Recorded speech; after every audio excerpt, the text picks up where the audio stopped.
Today we are going to study the main and the most important part of English, tenses. Tense क्या है? Tense हमें English से जोड़ने की एक कड़ी है, लिंक है, जिसको हमें इंग्लिश समझने के लिए, इंग्लिश बोलने के लिए और ग्रामर के हर पार्ट को बखूबी अंडरस्टैंड करने के लिए हमें इसको समझना बहुत ही ज़रूरी है। तो आइए शुरू करते हैं आज की क्लास में टेंस। तो देखिए डियर स्टूडेंट्स, टेंस हम पढ़ रहे हैं, तो सबसे पहले इसके पार्ट के बारे में देखते हैं। There are 3 parts of tenses: present tense, past tense and future tense. 3 part होते हैं: प्रेजेंट वर्तमान, पास्ट भूत और फ्यूचर भविष्य। So there are these 3 tenses. हाँ, तो देखिए 3 पार्ट हैं, 3 पार्ट होते हैं: प्रेजेंट, पास्ट और फ्यूचर। और हर टेंस के 4 पार्ट होते हैं: इंडेफिनिट, कंटिन्यूस, परफेक्ट और परफेक्ट कंटिन्यूस। सो एक टेंस के, ठीक है, एक टेंस है, 3 इसके टाइप हो गए और 4 उसके क्या हो गए, हर टेंस के टाइप हो गए। टोटल कितने हो गए? 12 tense. Hence there are 12 tenses: present indefinite, present continuous, present perfect continuous, past indefinite, ऐसे ही past continuous, past perfect continuous tense. In the same way future indefinite tense आपका future continuous, future perfect continuous tense. So these are the tenses. तो देखिए इसका हम थोड़ा सा एनालिस यहाँ पर करेंगे हर टेंस का। सबसे पहले हम बात करेंगे, देखिए यहाँ पर एक चार्ट के माध्यम से हम ये देख रहे हैं। सबसे पहले बात करें प्रेजेंट की, जो वर्तमान में चल रहा है उसके बारे में हम बात कर रहे हैं, ठीक है। जैसे हम बोल रहे हैं अब मैं खेल रहा हूँ, अब मैं कोई काम कर रहा हूँ, ठीक है, मैं अपना कार्य कर चुका हूँ, ठीक है। ऐसे ही हम बात करें पास्ट की, तो हर टाइप के यहाँ पर एक एक सेंटेंस आपको मिलेगा यहाँ पर। जैसे अध्यापक पाठ पढ़ा चुका था, ये पास्ट में आपका हो गया, था है प्रेजेंट और था पास्ट हो गया, ठीक है। इन द सेम वे बारिश हो रही थी, ठीक है, जब मैं घर पहुंचा बारिश हो रही थी, और जब मैं स्कूल पहुंचा बारिश हो रही थी, ठीक है। तो अलग अलग इसमें देखिए टाइप भी यहाँ पर आपको देखने को मिलेंगे यहाँ पर। जैसे कि ये जब मैं घर पहुंचा बारिश हो रही थी, ठीक है, तो पास्ट आपका इंडेफिनेट हो गए, पास्ट कंटिन्यूस टेंस हो गया आपका, ठीक है, पास्ट कंटिन्यूस और पास्ट इंडेफिनेट टेंस दोनों हो गए यहाँ पर। ऐसे ही देखो यहाँ पर नेक्स्ट वाला आप यहाँ पर देखेंगे, फ्यूचर का भी यहाँ पे देखेंगे, बारिश हो रही होगी, जब तुम दिल्ली पहुँचोगे बारिश हो रही होगी, होगी और फ्यूचर में होने वाला काम फ्यूचर इंडेफिनिट टेंस में आपको काउंट करना है। तो these are the basically types of the tenses, you will see these. Next we will see present indefinite tense. सबसे पहले हम आज पढ़ेंगे प्रेजेंट इंडेफिनिट टेंस। तो प्रेजेंट मतलब वर्तमान, और इंडेफिनिट इसको भी थोड़ा सा मैं क्लैरिफाई कर देता हूँ। यानी वर्तमान अनिश्चित काल, इसको हम बोलेंगे वर्तमान साधारण काल, प्रेजेंट सिंपल टेंस भी इसको हम कह सकते हैं, कहते हैं। तो यानी वर्तमान काल में, यानी वर्तमान में ऐसे कार्य जो हम रोज़ाना हमेशा प्रतिदिन नियमित रूप से करते हैं, डेली रूटीन हो गया अपना, यूनिवर्सल ट्रूथ वगैरह है, ठीक है, ऐसे कार्यों को हम इस प्रेजेंट इंडेफिनिट टेंस में काउंट करते हैं। पहचानते कि हिंदी वाक्यों के अंत में ता है, ती है, ते है, ता हूँ इत्यादि आता है, ठीक है। इसका जो हम मेन पॉइंट की बात करेंगे, सदा इसको विशेष हर क्लास में इसको हम पढ़ते रहते हैं, तो यहाँ पर इसको जल्दी से जल्दी हम बहुत ही ईजी लैंग्वेज में इसको समझने का प्रयास करेंगे। देखिए यहाँ पर मेथड है, हम सेंटेंस को बनाते हैं। तो सेंटेंस में सबसे पहले हम क्या लेते हैं, सब्जेक्ट लेते हैं। सब्जेक्ट जो हमारा करता है, काम को करने वाला, ठीक है। ऐसे ही वर्ब की फर्स्ट फॉर्म इस टेंस में हम काम में लेते हैं, 3 फॉर्म होती है और एक आईएनजी फॉर्म होती है। तो वर्ब की फर्स्ट फॉर्म का प्रयोग हमें इसमें करना है। और ऐसे ऑब्जेक्ट जो कर्म है, यानी कर्ता द्वारा जो कार्य किया जाता है, दैट इज प्रेजेंट। हेलो, तो एक फ़ोन आ जाने की वजह से थोड़ी सी ये डिस्टर्ब हो गए हम। फिर कोई बात ना, चलो आगे बढ़ते हैं। तो इसका जो मेथड हम देख रहे थे, सूत्र देख रहे थे सेंटेंस का, इसी प्रकार देखिए दूसरे प्रकार से हम, जैसे सब्जेक्ट है, कर्ता, और वर्ब की फर्स्ट फॉर्म प्लस एस और ई एस, अर्थात वर्ब में हम क्या जोड़ते हैं, एस और ई एस। इसको भी हम समझेंगे किसके साथ में हम ये यूज़ करते हैं। और उसके बाद में ऑब्जेक्ट, ये सिंपल और अफर्मेटिव सेंटेंस में मेथड काम में लिया जाता है। जो भी हमने देखा है, सब्जेक्ट, वर्ब की फर्स्ट फॉर्म और ऑब्जेक्ट। इसी प्रकार सब्जेक्ट की वर्ब की फर्स्ट फॉर्म हो रहा है सी एस प्लस ऑब्जेक्ट। ये हम ओनली इस टेंस के अफर्मेटिव और साधारण वाक्यों में यूज करते हैं। Where to use verb first form, यानी वर्ब की फर्स्ट फॉर्म का प्रयोग कहाँ करना है, किसके साथ में किया जाता है, प्रेजेंट सिंपल टेंस के वाक्य में। ये सब्जेक्ट क्या आपका आई है, वी है, ठीक है। तो इसी प्रकार यू है, इसी प्रकार आपका दे है, थर्ड पर्सन वाला नीचे दे रखा है, ही सी, सॉरी ये थर्ड पर्सन में ओनली दे के साथ में वर्ब की फर्स्ट फॉर्म का आपको प्रयोग करना है। यहाँ पे फर्स्ट पर्सन के प्रोनाउन, सेकंड पर्सन के प्रोनाउन, थर्ड पर्सन के प्रोनाउन यहाँ पर दिए गए हैं। तो आई, वी, यू, दे के साथ में आपको वर्ब की फर्स्ट फॉर्म का प्रयोग करना है प्रेजेंट सिंपल टेंस के साधारण वाक्य में, ठीक है। और where to use verb first form plus S और ई एस। और वर्ब की फर्स्ट फॉर्म में हम एस या ई एस कब जोड़ेंगे, ठीक है। इसको यहाँ पर देखिए नीचे हम समझ सकते हैं। थर्ड पर्सन के जितने प्रोनाउन हैं, दे को छोड़कर, ही, सी, इट, ऐसे किसी का नाम है राम, रितु, कोई एनिमल है, काऊ, बॉय, गर्ल, टीचर, ठीक है। इनके साथ में हमें किसका यूज़ करना है, वर्ब की फर्स्ट फॉर्म प्लस एस और ई एस का प्रयोग करना है। इसी प्रकार देखिए माय डियर स्टूडेंट्स, प्लूरल जो सब्जेक्ट है, दे, राम एंड श्याम, एक से अधिक नाम होगा, Ritu and Reena, cows, boys, girls, इसके साथ में आपको वर्ब की फर्स्ट फॉर्म का ही प्रयोग करना है, ठीक है ना। ध्यान रखिए, ऊपर देखिए यहाँ पर 2 सेंटेंस यहाँ पर दिए गए हैं। वर्ब की first form I play, we play, you play, ठीक है। इसी प्रकार दे प्ले।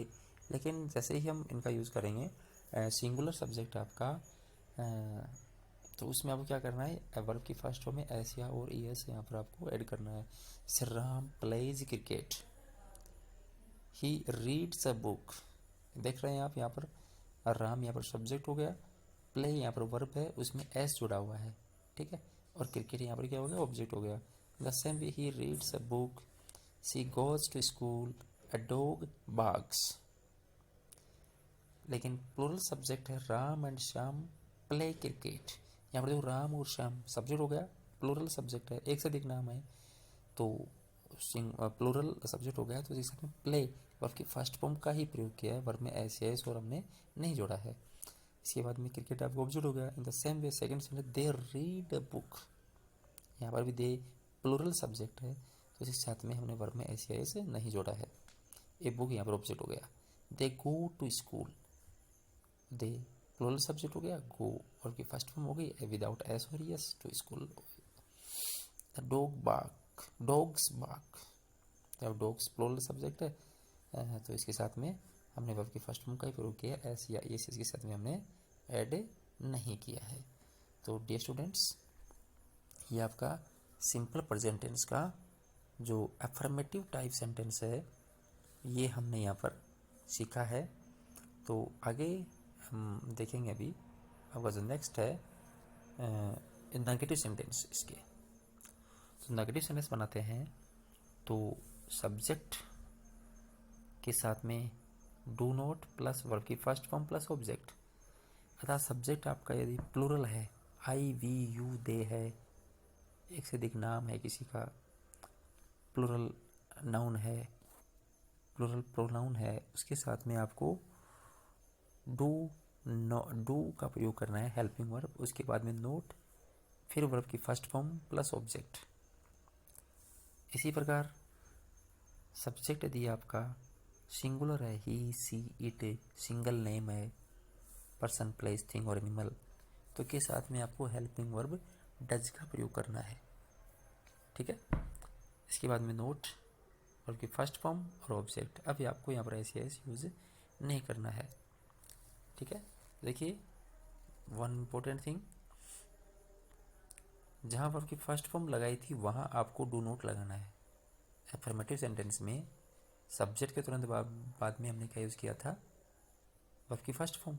अब यहाँ पर क्या करेंगे, सब्जेक्ट के तुरंत बाद में डू नोट का प्रयोग करेंगे, और इधर सिंगुलर सब्जेक्ट है तो, और जहाँ हमने वर्ब की फर्स्ट में एस लगाया था वहाँ आपको डज का प्रयोग करना है, डज नोट का प्रयोग करना है सिंगुलर सब्जेक्ट के साथ में।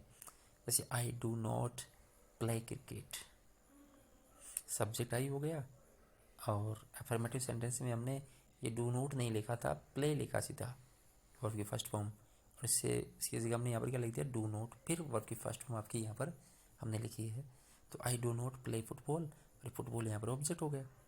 The same way you do not go to school, they do not tell lies, we do not waste our time. तो यहाँ पर I we you they plural subject है।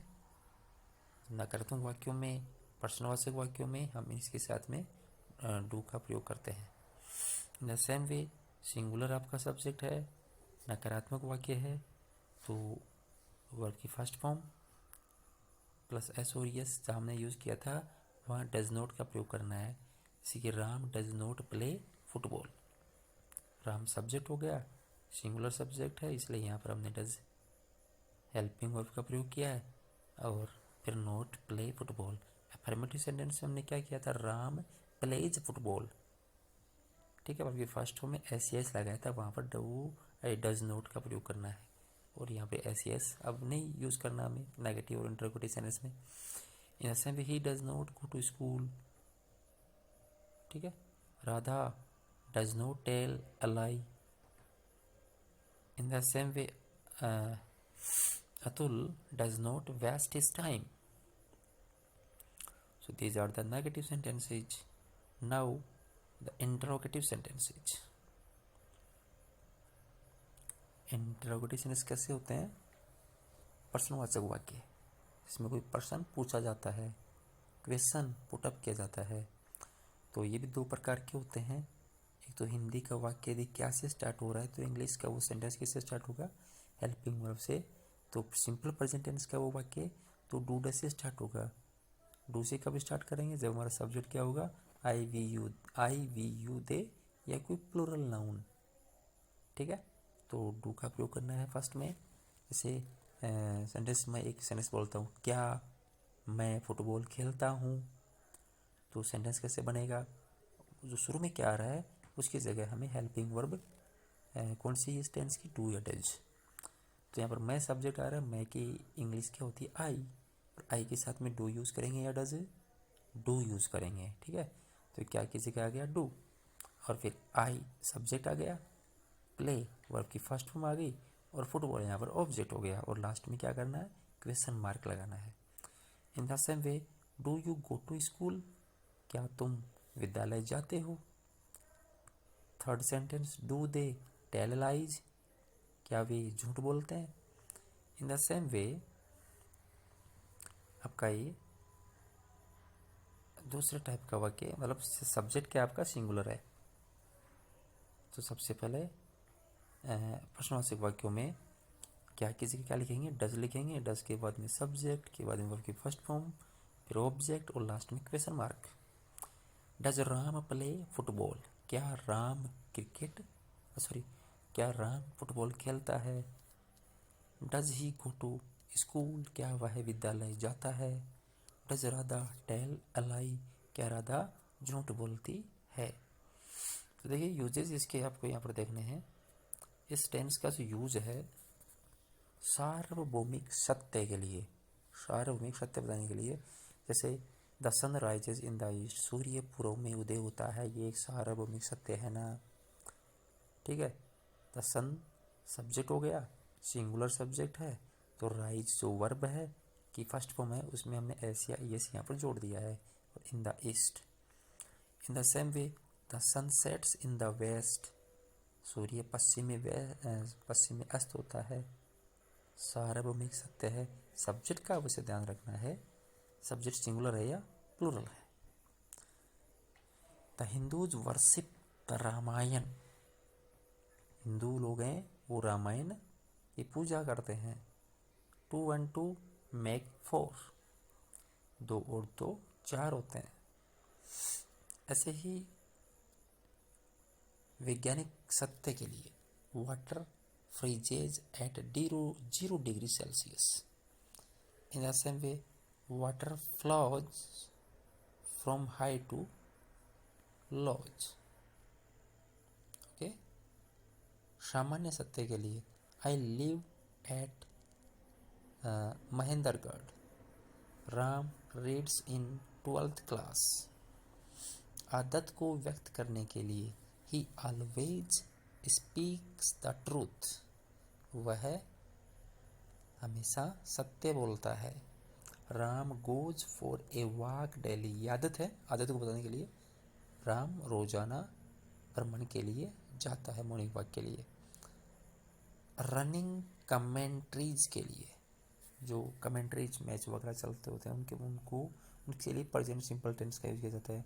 जैसे Sachin hits the ball, it cross to boundary line, Sachin ने shot मारा और ball पहुंच चुकी है बाउंड्री लाइन की ओर। तो रनिंग जो भी शीन है उसको में एक्सप्रेस करने के लिए इस टेंस का यूज हमें करना है।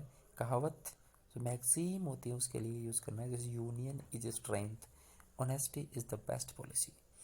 एडवर्ब्स टू रिमेंबर, एडवर्ब्स जिनको आपको याद रखना है, यानी इस टेंस की जो एडवर्ब हैं, जैसे आपके एग्जाम में सेंटेंस आता है और उस सेंटेंस में आपको एक ब्रैकेट दिया हुआ होता है, उस ब्रैकेट में हमें क्वेश्चन में लिखा होता है कि दिए गए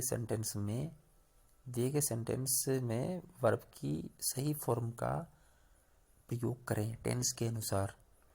तो टेंस कब पहचानेंगे? टेंस को पहचानने के लिए हमें उसकी एडवर्ब्स और अभी हमने जो यूज़ पढ़े हैं उनको हमें समझना पड़ेगा, उनको हमें याद करना पड़ेगा, ठीक है। तो सेंटेंस समझ जाएंगे एडवर्ब से, ठीक है, और उनके यूजेस से, तो हम आसानी से उसमें वर्ब का प्रयोग कर देंगे। और वो सिंपल प्रेजेंट टेंस से अभी हमने अफर्मेटिव सेंटेंस में वर्ब के 2 प्रयोग पढ़े, फर्स्ट फॉर्म प्लूरल सब्जेक्ट के साथ में, सिंगुलर के साथ में, वर्ब के फर्स्ट में एस या एस, ये चीज़ भी इम्पोर्टेंट है।